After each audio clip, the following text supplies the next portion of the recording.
when building a company like events.com, do you predetermine kind of an exit point or a strategy from the very beginning, knowing you've had so many successful exits, or do you kind of say we'll figure it out as we go?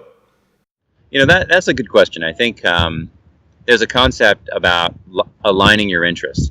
And when you want to align your interest with your shareholders, your employees, you want to understand that what is the goal? Is the goal to build a family business and run it for the next 3 centuries? Is the goal to acquire an entity and hold on to it? Is the goal to create a company that's going to be just focused on pushing out profitability, or are you going to use some of that to grow the business?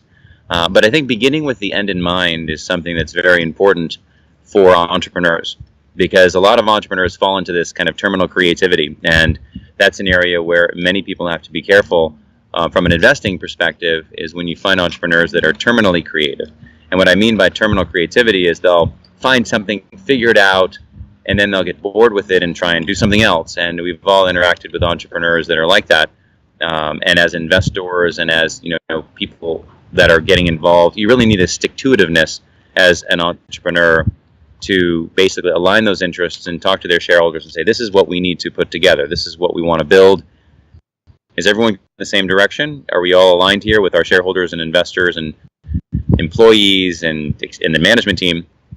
And then go and achieve that objective. And that objective could change, right? You could start out saying, we're going to build a massive global empire, and then along comes a very large strategic company and you can get bought out early. Or you can change direction, or you can pivot. You just want to make sure that you're aligned in the process. But to answer your question maybe more directly, having gone through the process of exits in the past, one thing I would recommend to all entrepreneurs very seriously is that they find and download online this magic document called the due diligence checklist. And the due diligence checklist will outline all of the things that you need to provide to a company when you are getting acquired or when you're doing a strategic partnership. And in that due diligence checklist, there's a list of items. Now, some may not be relevant. Like if you're a technology company, you might not be concerned about, the folks that are on your factory floor. And so make sure to download a due diligence document that's specific to your industry. But use that as kind of the map or the guideposts, or really in triathlon, the buoys, right? When you're swimming, you want to know which direction you're swimming to be able to create value and keep that value tracked and on tap throughout your entire journey. And then understand, what are the value drivers to create your business? Because sometimes people get so caught up on the wrong components of their business. And it really is pretty simple, right? You create shareholder value by generating revenue, and then also by spending less than you make.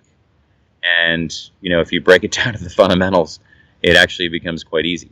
But it gets confusing with the web and technology and users, and what's the value of a user over the lifetime versus the revenue that you're generating this year, etc. So stick to the basics and focus on aligning your interests. So when do you know, like I know you've done it a few times, so I'm just going to use this opportunity to ask you, but is there a kind of a frame time that you're like, if it doesn't happen within this time, it's unlikely we're going to get out? Like, should a business be ready to be sold in 6 years, 10 years, or is it really based on revenue? Like, what are some of the indicators you can use that perhaps, outside of course, people losing interest? I get it. You don't want a business, so you want to sell a business. But if you're aiming to exit a business profitably and correctly, so that it can continue to scale through the hands of others or companies that have done this, in a more systematic fashion, when should you kind of expect yourself to be doing that? Is there a dollar you need to hit, or a ratio, or is there even a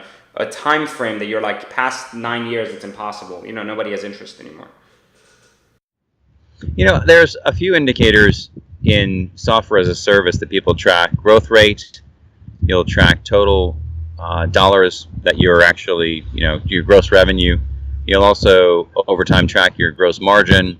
And then you'll also track, to a certain extent, the industry multiples. And by industry multiples, if you have a company that's manufacturing chairs, you'll get a certain multiple of your gross revenue. If you have a company that's providing software as a service, and in that software you're generating a recurring revenue stream, and every year that revenue is coming back like a membership or a online transaction or a registration. Like while we're having this conversation, people all over the world are utilizing events.com to register for events. And beyond that, event organizers are using events.com to track and interact and power the app and power the check-in app. So the multiples on software as a service go up quite significantly. And so because it's a recurring revenue stream and so many businesses are looking to add as they change. For example, if you look at the magazine industry, publishing is yearning to find more revenue streams.